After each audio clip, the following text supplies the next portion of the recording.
आप सभी कक्षा 9वीं के छात्रों का आज की इस वीडियो में छात्रों हम आपको कक्षा 9वीं जो आपका विषय विज्ञान है इसके ब्रिज कोर्स की नई बुक 2026-27 में जो अभी आई है इसके सप्ताह 3 के छात्रों समस्त क्वेश्चन आंसर बताने वाले हैं। तो वीडियो को कभी लाइक, चैनल को सब्सक्राइब और दोस्तों के साथ इस वीडियो को शेयर कर देना। तो यहाँ पर से आप देख सकते हो तृतीय सप्ताह इसका टॉपिक है भौतिक राशियाँ। अब भौतिक राशियाँ वे मात्राएं होती हैं जिन्हें मापा जा सकता है और जिनका उपयोग भौतिक घटनाओं को समझने और वर्णन के लिए किया जाता है। जैसे कि आपकी फिजिकल थिंग्स क्या क्या होती हैं, मूल भौतिक राशि, व्युत्पन्न भौतिक राशि। अब मूल भौतिक राशि क्या होती हैं, वे राशियाँ जो स्वतंत्र होती हैं जिन्हें अन्य राशियों के संदर्भ में परिभाषित नहीं किया जा सकता, जैसे कि लंबाई, द्रव्यमान, समय, तापमान, है ना। ये सब आपको पता ही है किस किस लिए यूज़ होता है। लंबाई क्या है, दूरी को नापने के लिए। द्रव्यमान क्या है, भार उपस्थित नापने के लिए। समय क्या होता है, समय को नापने के लिए। तापमान क्या होता है, ठंडक या गर्माहट को नापने के लिए। इसी प्रकार से इसके अंदर की इकाइयाँ भी आप देख पाओगे। तो ये सब इसमें भौतिक राशियाँ बताई गई हैं।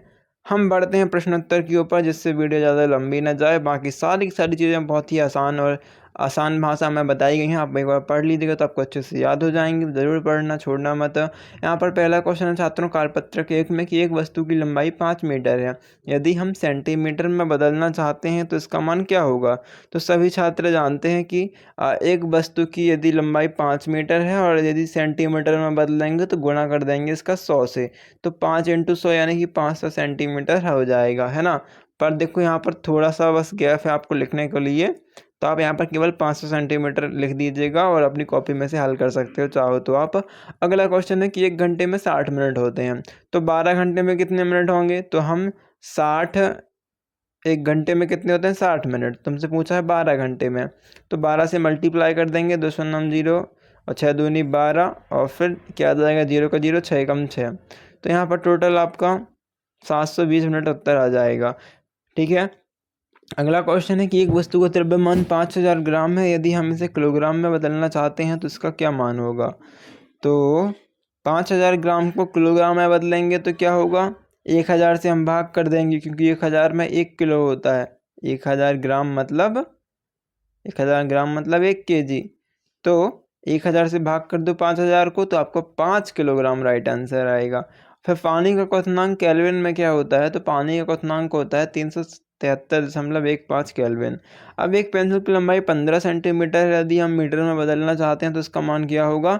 तो इसे हम 100 से भाग कर देंगे। ठीक है, जब सेंटीमीटर से मीटर में बदलते हैं तो भाग कर देते हैं और जब मीटर को सेंटीमीटर में बदलते हैं तो गुणा करते हैं, जैसे कि हमने शुरू में किया था। अब एक फिल्म 2 घंटे में और 30 मिनट तक चलती है, यदि हम इसे मिनट में बदलना चाहें तो इसका क्या मान होगा।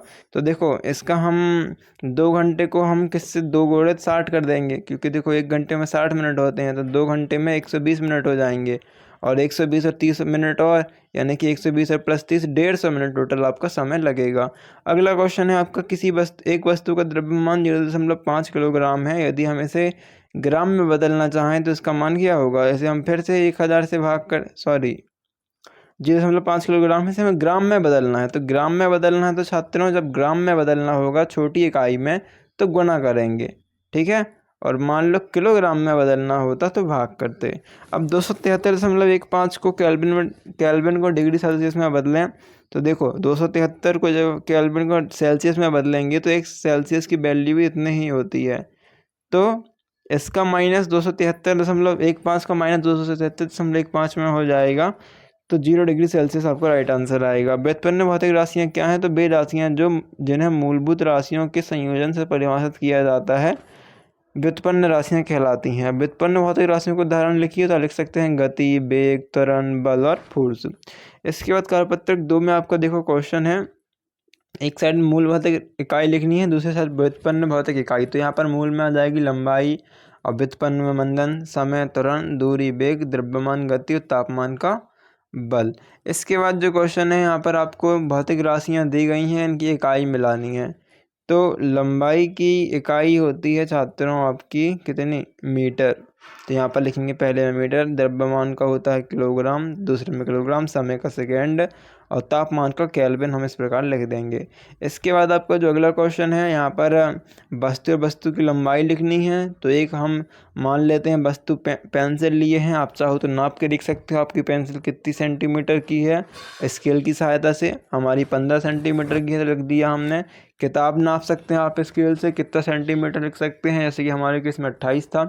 इसी प्रकार रबर, पेन और मेज की लंबाई आप 4, 14, 120 और अपने हिसाब से भी नाप के लिख सकते हो। ठीक है, चाहो तो वस्तु भी आप दूसरी ले सकते हैं या फिर यही भी लिख दोगे तो कोई दिक्कत नहीं है। अगला क्वेश्चन है द्रव्यमान तापमान मापन तालिका तैयार कीजिए। तो द्रव्यमान मापना है हमें, हमने गणित की किताब का द्रव्यमान नापा यानी कि वजन नापा। अब यदि आपके पास मीटर है तो आप इजीली नाप पाओगे, नहीं है तो आप यहाँ पर से अपने दोस्तों के आसपास से नाप सकते हो। और इस प्रकार से छात्रों आपको इसे भरना है। फिर अगला क्वेश्चन है बल की परिभाषा दीजिए। तो बल वह धक्का या खिंचाव है जो किसी वस्तु की स्थिति या गति को बदल सकता है। बल की इकाई क्या है? तो बल की SI इकाई न्यूटन है। अब फिर अगला क्वेश्चन दाब की परिभाषा क्या है? तो किसी सतह पर प्रति इकाई क्षेत्रफल पर लगने वाले दाब को बल को दाब कहते हैं। दाब का SI मात्रक पास्कल है। और एक वस्तु पर 10 न्यूटन का बल लगाया जाता है जिसके क्षेत्रफल 2 वर्ग मीटर है। दाब की गणना कीजिए। तो दाब बराबर बल बटा क्षेत्रफल होता है। तो बल है यहाँ पर 10 न्यूटन का और क्षेत्रफल है 2, तो 10/2 यानी कि 5 पास्कल उत्तर आ जाएगा। और फिर बल का मात्रक किस भौतिक विज्ञानी के नाम पर रखा गया है? तो सर आइजैक न्यूटन के नाम पर रखा गया है, राइट आंसर हो जाएगा। फिर यहाँ पर ध्वनि के बारे में है। तो ध्वनि पूछा गया है वाद्य यंत्र, और वाद्य यंत्र में ध्वनि उत्पन्न करने वाला भाग कौन सा है? तो जैसे बीना में तनित डोरी होती है, तबला में भी तनित झिल्ली होती है, या लिख सकते हैं बांसुरी, बांसुरी में वायु स्तंभ होते हैं, सितार में तनित तार, ढोलक में तनित झिल्ली, मंजीरा में संपूर्ण भाग धातु की प्लेट को हम हिलाते हैं, और एक तार में तनित तार होता है। इसके बाद फिर आपका अगला क्वेश्चन क्या है? मनुष्य में वाक्य तंत्र। तो यहाँ पर बीना है, तो बीना का कौन सा कंपन वाला भाग होता है? तनित डोरी। तबला में तनित झिल्ली। शहनाई में क्या कंपन होता है? तो वायु स्तंभ। अब ध्वनि क्या है? तो ध्वनि ऊर्जा का वह रूप है जो कंपन से उत्पन्न होकर माध्यम में तरंगों के रूप में चलता है। अब अगला क्वेश्चन ध्वनि की गति वायु में क्या है? तो वायु में ध्वनि की गति लगभग 3 से 43 मीटर प्रति सेकंड होती है। अब ध्वनि की आवृत्ति की इकाई किस भौतिक विज्ञानी के नाम पर और क्यों? तो आवृत्ति की इकाई है हर्ट्ज, जिसका नाम हेनरिस हर्ट्ज के नाम पर रखा गया है। अगला क्वेश्चन श्रव्य ध्वनि और अश्रव्य ध्वनि में अंतर लिखिए। तो श्रव्य ध्वनि जो हम सुन सकते हैं इसकी रेडियस होती है 20 हर्ट्ज से 20,000 हर्ट्ज। अब अश्रव्य ध्वनि वह होती है जो इससे कम हो, जो हम नहीं सुन सकते, या तो 20 हर्ट्ज से कम हो या 20,000 हर्ट्ज से अधिक हो। इसके बाद श्रव्य ध्वनि की आवृत्ति सीमा क्या है? तो हमने अभी देखा क्या है, मनुष्य के लिए श्रव्य ध्वनि की आवृत्ति सीमा 20 से 20,000 हर्ट्ज तक होती है। अब 20 हर्ट्ज से कम वाली ध्वनि को क्या कहते हैं? तो हमने अभी देखा ये क्या होती है, अश्रव्य ध्वनि। तो 20 हर्ट्ज से कम वाली ध्वनि को हम यहाँ यहाँ पर अश्रव्य ध्वनि कहते हैं, जिसे हम सुनाई नहीं देती, जो हमें सुनाई नहीं देती, इसे हम सुन नहीं सकते। अब अल्ट्रासाउंड ध्वनि की आवृत्ति सीमा क्या है? तो अल्ट्रासाउंड जो होता है उसकी ध्वनि सीमा 20,000 हर्ट्ज से अधिक आवृत्ति वाली ध्वनि को अल्ट्रासाउंड कहते हैं। यह बहुत उपयोगी होती है, इसका मेडिकल में यूज़ किया जाता है। अब ध्वनि की गति किस पर निर्भर करती है? ध्वनि की गति माध्यम और तापमान पर निर्भर करती है। और ध्वनि का उपयोग किस में किया जाता है? तो ध्वनि का उपयोग संचार, संगीत और चिकित्सा में किया जाता है।